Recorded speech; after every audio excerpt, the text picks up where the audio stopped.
All right, let me just remind you of where we were on Monday as we ended. We were looking at background and themes for the prophets, and I want to just highlight a few things. We looked at the literary prophets who specifically identify with reigning kings, and just to remind you, that gives a 3D look. When we know the king that they were prophesying under, we know that time period. We can actually go back to Kings or Ezra, Nehemiah, and we can learn a little bit about the lay of the land. And then we can also go to the prophetic book, and we might be able to learn more as well. So here's what we have. We've got the book of Kings, and then we've got this period of exile, 70 years for the southern kingdom. And then we have Ezra, and we have Nehemiah. So all of the prophets fit in this time period. Some of them are pre-exilic, some are exilic, some are post-exilic. And so all I'm trying to get you to do is realize that Hosea, for instance, that's the first one that we are studying, is a book that fits into Kings. And so you've got the north and the south kingdom here. And so we know that Hosea fits in this time period before the northern kingdom falls, before Assyria comes in, because he's prophesying specifically to the northern kingdom. Of course, the southern kingdom is going to continue on all the way up to the exile. So if you want to know more about this book right here, you can see in chapter 1, verse 1, it has the different kings of Judah and Israel, and you can go back to Kings and you can read it. And sometimes by reading back here, you go, oh, okay, that's what was going on. That's why the prophets are saying what they're saying. The same thing is true for when you're reading the book of Kings. If you know a prophet prophesied during this particular time period right here, in Kings, you do not get that much information about people. It's usually about the king. The king was good or bad, and this is what the king did. But as far as what's going on in the lives of the people, you may not get much. So you can actually, while you're reading through Kings, go to a book like Hosea that was focused on the northern kingdom, and you can go, oh, okay, now I get it. These are the kind of things that were going on in the people's lives. So you read these together. You follow me on that? Now let me give you an example of that where it really is so clear. For instance, the book of Haggai. Okay, let's look at the book of Haggai, and then we're going to quickly turn back to Ezra as well. But when we get to Haggai, right towards the end, and it's so small that I'm missing right over it. There it is. You get to the book of Haggai, and I don't know how familiar you are with this particular book, but after the exile, so here we are. They've gone through the 70 years of exile. They've had their returns back to the land, but when they get back to the land, the temple is destroyed, their homes are destroyed, the place is just decimated. It's really in bad shape. And when they get back into the land and they're trying to build the temple, they encounter lots of opposition because there are people who had settled in the land and they're opposing what's taking place. They don't want this to happen. And so we see here the prophecy of Haggai encouraging them to build the temple. And he goes at it from a number of different perspectives. Hey, you're living in your houses and they're all fixed up, but look at the house of the Lord. It's a mess.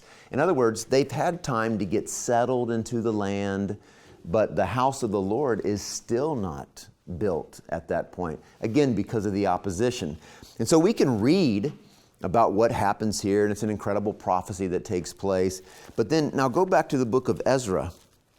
Where does Haggai fit into the larger picture of what's going on in the history of Israel? So go back to Ezra chapter 4. So now we've got this book Haggai. Where'd my pen go? We've got this book Haggai, and we know that it fits after the exile. The reason I'm using this as an example, because you can see so easily where it fits. And in chapter 4, it's talking about some of the opposition that they're having with the people. But look at verse 24 of chapter 4. Then work on the house of God in Jerusalem ceased, and it was stopped until the second year of the reign of Darius, king of Persia. So we've got this work on the temple, it stops because the opposition is so great. Then look at chapter 5, verse 1. When the prophets Haggai, the prophet, and Zechariah, the son of Iddu, prophesied to the Jews who were in Judah and Jerusalem in the name of the God of Israel who was over them, then all of a sudden you can follow the rest of the reading in chapter 5. They begin the rebuilding process of the temple. So where does Haggai fit into the history of Israel? Actually, it fits right here, right after 424 of Ezra. Haggai steps in. Some amazing things take place. He only prophesies for, 4 months, I think? So his ministry, as far as in his literary composition, is only 4 months long. It's clearly dated for us. So there's a 4-month time period that Haggai fits in during this time. And then, chapter 5, verse 1 and following, they continue on and start building the temple. So you can, when you're reading through Ezra, it's very important to read Haggai. What did Haggai say? What happened?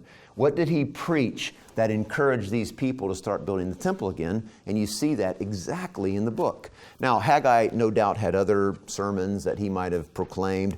And then you've also got Zechariah at the same time. So Zechariah prophesies for a longer period of time, but their ministries run alongside of each other, parallel, and they are both instrumental in getting the people to build the temple again. Zechariah is a very different book. It's probably one of the most confusing books you'll read that we'll go through this semester. It's a longer book, a lot of vision type stuff going on.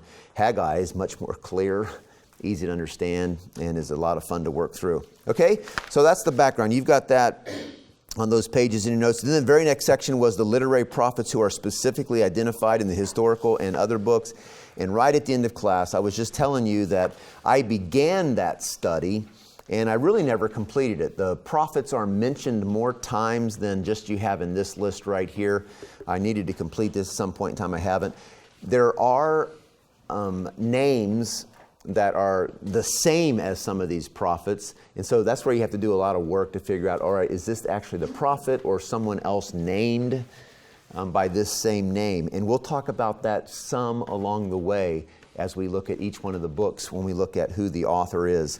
Then on page 35 and 36, you have just a big summary, a chronology and main messages of the prophets. Now look, this is adapted from Bayless. It's a book called From Creation to the Cross. From Creation to the Cross, on page 330. That was the standard text that was used for a number of years in the graduate program here for the class Genesis to Malachi, which is the same one as our Old Testament history and literature. Very good book. It's a smaller book, has a lot of good information in it. And on these 2 pages, what you have is, first of all, the prophets of the divided kingdom.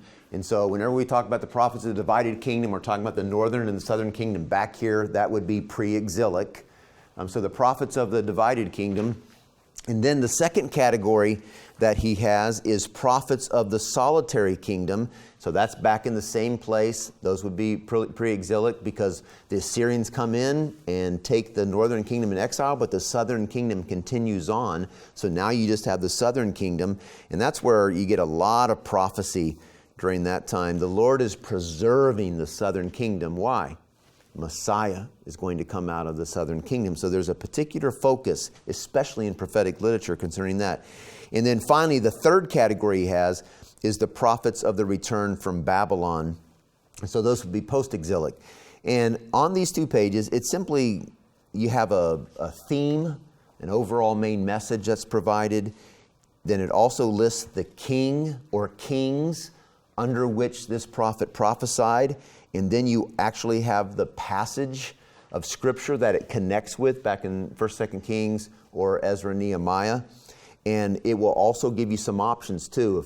If the prophet is considered early, this is where it would fit in Israel's history. If it's actually a later prophet, this is because there's some confusion sometimes about exactly where the prophet fits into the history. And so it'll give you both of those views. This is where it would fit if it's early. This is where it would fit if it was late. So that's just a bunch of information just packed out for you. And you can see you're working first of all on Hosea. Look at number 5 on page 35. Hosea prophesies about, and this is that main message. You're going to be trying to come up with your main message. He says Yahweh's unconditional covenant love. So I don't know where you're at in working through the book. You may go, what? Where did he come up with that? That's awful. He had to consider mine. Whatever yours is, I just want you to be able to defend it. But that's a really good one, Yahweh's unconditional covenant love. During the reigns of, and this information simply coming from chapter 1, verse 1. You've got those kings of Judah.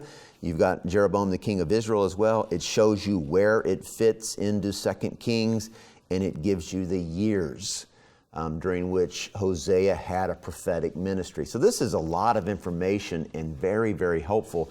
It goes along with that chart also that I handed out to you. You'll find overlap between these two things because on this chart, you have a lot of the similar information. It's just not spelled out if you're like this. So you can see the kings of Israel and Judah. And just you can see how when you read through the text, it's back and forth. And then you can see where the prophets fit in. Both the non-literary prophets or pre-literary prophets, however we want to call those, as well as the literary prophets that we're going to be reading about, focused on the minor prophets. All right, so that's just a lot of good information for you. And that brings us to page 37. Correct? So our next point is, we just want to remind you of that incredible victory. It's always good to backtrack and review so that we can see proper things that keep our minds focused on what they should be focused on.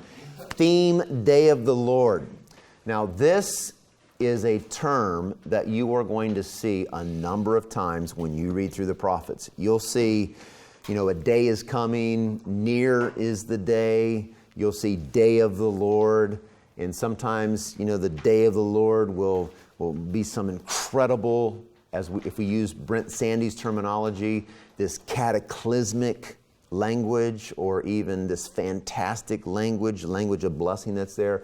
Sometimes it might seem more minor for us. And so it's used in a number of different ways. Now, when you're reading through the text, it's just going to be the day of the Lord to you, or a day is coming. But what I want to do is give you a little bit of understanding of possibilities so that when you see that word or that phrase, you have some understanding. Okay, this is the range of what this is talking about. So, in the Old Testament, we have the problem is this right here, is that it's often difficult to tell when the text moves from the historical to the futuristic, all right? Again, we keep coming at issues from all different ways. Now we're coming at this one from another angle. Remember the mountain peaks.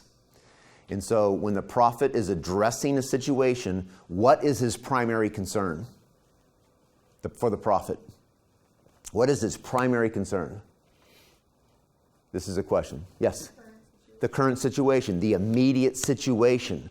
And so you've got all these mountain peaks, but the focus primarily is what's going on in the people's lives because it's a call back to obedience. They've been unfaithful.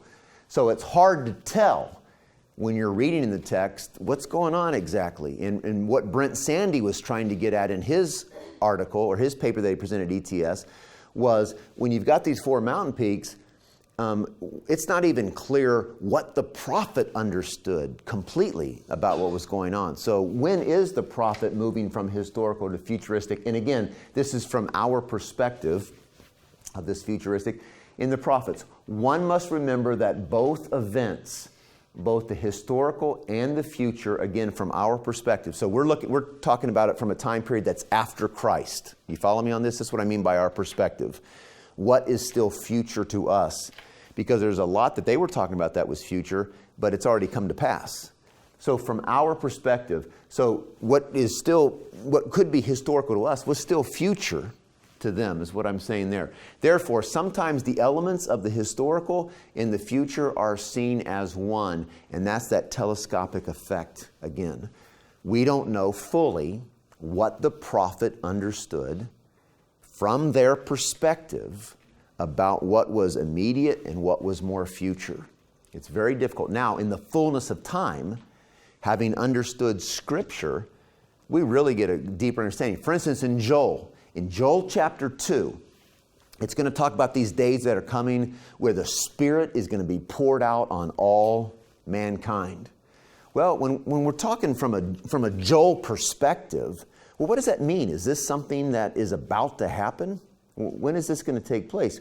Well, when we read Joel from the perspective after Acts chapter 2, day of Pentecost, we understand exactly what's going on because Peter stood up and said, hey, this is what the prophet Joel meant. So that was future to them all the way up until Pentecost. It's in the past to us right now. But what did they understand? And when were they talking about, when we talk about this day, hey, next week this is going to take place, versus from Joel's perspective of Acts 2, that's a lot of years that took place between that time. Over 400 years took place. So, is it possible? So that's the problem.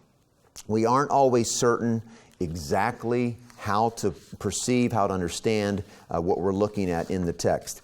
Now, so we've got this telescopic effect. Now look at point number 2 there.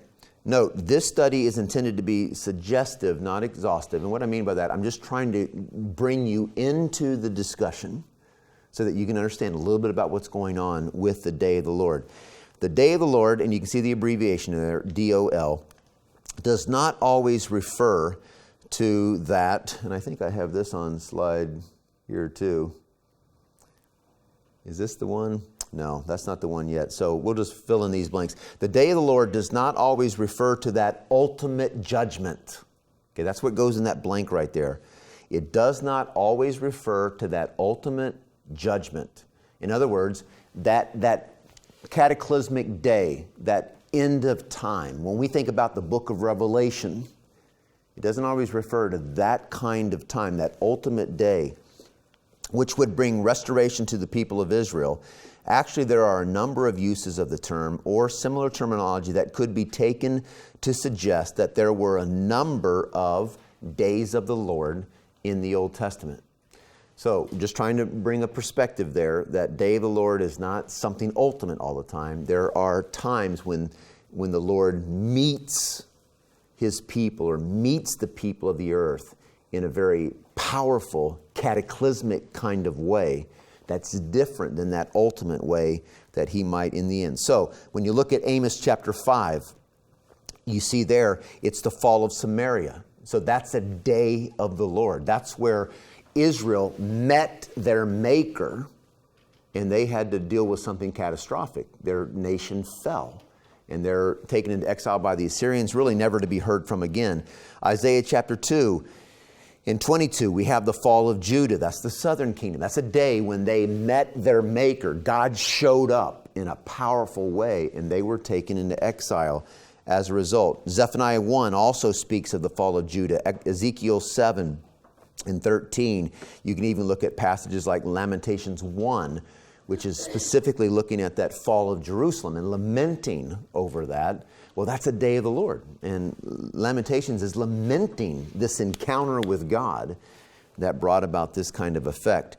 You also see, and this is, outside of the nation of Judah and Israel, in Jeremiah 46, the fall of the Egyptian army to the Babylonians. So Egypt has been used by God in various ways throughout time, but they continue to be rebellious, and they meet God as well, and the Babylonians take over them in 605. Ezekiel 30, you have the destruction of Egypt by the Babylonians again. Okay? So these are initial days, but not that ultimate day.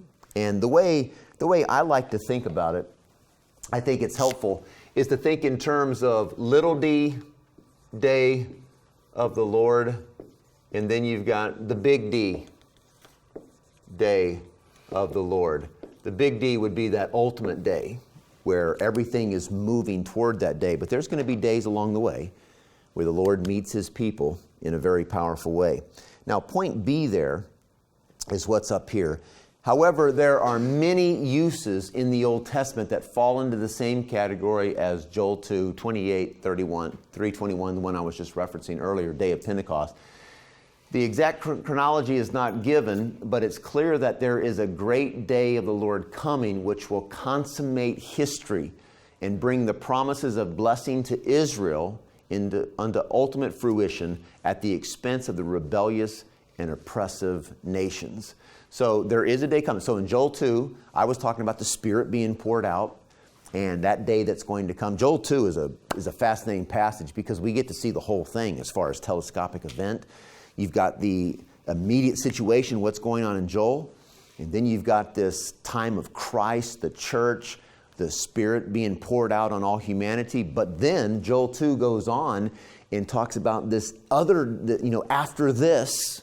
And this is where the Old Testament doesn't have clear teaching on what we call the church age. This parenthesis of, as the best way to say it, I think, is a parenthesis of sorts. Daniel gets at this parenthesis. And all it will ever say, really, in the Old Testament is, this happens and then after this, shortly after. And it's a parenthesis, and you find it right here in Joel as well. So you've got what we see clearly designated as the day of Pentecost looking back. But then Joel continues to talk about something future, and he uses language that Jesus picks up on in Matthew. The celestial bodies, things happening to them, very cataclysmic. And so there's a forward movement again. So that's more that big D, day of the Lord coming, which will consummate history. And throughout the Old Testament, this is where God regathers his people, and he once again pours out blessing on them. They become this exalted group throughout the nations. And then, of course, in what we're trying to figure out theologically is, well, then how does the church fit into all that? And so you do have two different ways of thinking about this, that these promises of blessing to Israel now are all rolled into the blessings to the church. Now it's really about this greater work that God's doing in the church. And others would say, and this is where Biola's position is fairly firm, that there still is a future for the nation of Israel. There's blessings to be poured out on them. And we talk a lot about this amongst Talbot faculty members. What does the Bible teach on all this? How are we to understand this? Being a professor of Old Testament, it's so easy for me to say promises of blessing to Israel. You're going to see it all over the place in the prophets, and you're going to be convinced. Absolutely. But then you get into the New Testament and you realize, okay, now God really widens out his plan, and we see the blessing going to the nations. Wow, it's a whole lot bigger than Israel right now. So how do we go back to Israel? Something bigger is going on. That's the whole argument of Hebrews, right? I mean, why would you want to go back when we got Christ now? And so how you pull all these things together is really, really difficult. But Romans 9 through 11, I think, becomes probably the key passage for me, where Paul talks very clearly, as a Jew, that God right now has hardened the hearts of his people, and the gospel's going to the Gentiles to make them jealous. But yet God's going to come back, and he's still going to do something with them. Very, very powerful passage. And also a very confusing passage in many respects to understand. But it's in Romans 9 through 11 where I think it becomes so clear that, yes, this is going to take place. And what's it all going to look like with the church being there in Israel? I don't know. But there is a great day of the Lord coming. From the perspective of the Old Testament, promises of blessing, and then the nations who have rebelled against Israel and against God will receive their just due. This is part of the reason why in the United States of America we've had a foreign policy of favor toward Israel, because of the deeply seated biblical understanding in our culture of let's be kind to Israel, because we don't want to be on the opposite side of that. But that day is going to come. Big D, day of the Lord. Now look what it says next in your notes. It's got some examples there of passages, and with some question marks, because sometimes it's difficult to know when you're looking at a passage what exactly is its focus. Is it the little d, day of the Lord? Is it the big D, day of the Lord? But some of them are much more clear, and we can see them. So that's the Old Testament. That's just all I want to say about it. I just wanted to let you know, when you see that word, and you'll see the word day, or you'll see day of the Lord, day is coming, day is near, any reference to that future day is a big discussion. And it's either going to be a little d day or a big D day. We see both in Scripture. Joel 2, when you get to the celestial bodies change, that's a big D. In these other passages, when the Assyrians come in, little d, as bad as it was for them, that's a little d day of the Lord. And then, along the way until we get to this ultimate one. Now, the very last thing you have in your introductory notes there is in the New Testament. So when we think about this concept of Day of the Lord in the New Testament, what does that mean? And this is where, again, I think in the New Testament, it becomes even more clear about what's going to be taking place. The application of this concept in the New Testament is found in passages like 1 Corinthians 8. Okay, so in 1 Corinthians 8, let's look at that real quick. This is where we see this Old Testament teaching moving forward. Who's got that? Christina, you got it? 1 Corinthians 1:8. Can you read that for us? 1:8, yes.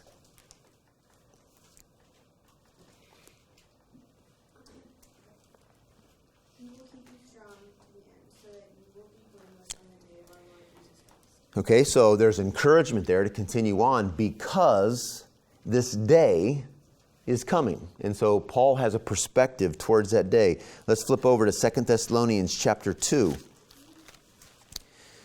2 Thessalonians chapter 2, verse 2. Actually, let's just go to verse 1 and 2. Jeff, you got that? 2, verse 1 and 2. Verses 1 and 2. Now we request you, brethren, with regard to the coming of our Lord Jesus Christ and our gathering together to him, that you not be quickly shaken from your composure, or be disturbed either by a spirit or a message or a letter as if from us, to the effect that the day of the Lord is come. Okay, so when Paul's writing this letter to the Thessalonians, there's confusion about whether the day has been here or not. Is it still to come? Has it been here? And so he writes. And so really the argument of this book is such that trying to clear up some of that confusion. 1 Thessalonians has a similar kind of teaching to it as well. And then we've got the book of Revelation. Turn to the book of Revelation.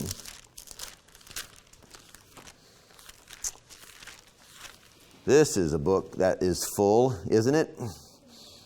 Book of Revelation, chapter 1, verse 1. Let's just read through this whole book and see if we can get a feel for it. We got time, right? Right, Blaze? What else you got to do today except read the book of Revelation? No, just hopefully you've looked through the book before, but there's a lot of cataclysmic, language in here too that is just a little different than in the Old Testament, right? So there's a certain way of language in the Old Testament. You get to the New Testament, this is bizarre, but much more logical, linear in what's going to be taking place rather than just boom, just rather the shotgun approach. I mean, it's more laid out just a little bit. We don't understand it all. We do our best. We have different views, but at least it's laying it out there. But a lot of bizarre things are going to happen in the future. And I don't know if you're able to read through these kind of passages. And even when you're reading through the minor prophets, when you're confronted with this day of the Lord, I don't know how much this connects with you as real. That there is a day coming. Now you just think about that for a second, because I think it can be very difficult for people in a prosperous country where there's lots of freedoms, where God seems to be at work in people's lives, to think that anything is going to happen to mess this up. And I think especially when you're young as well.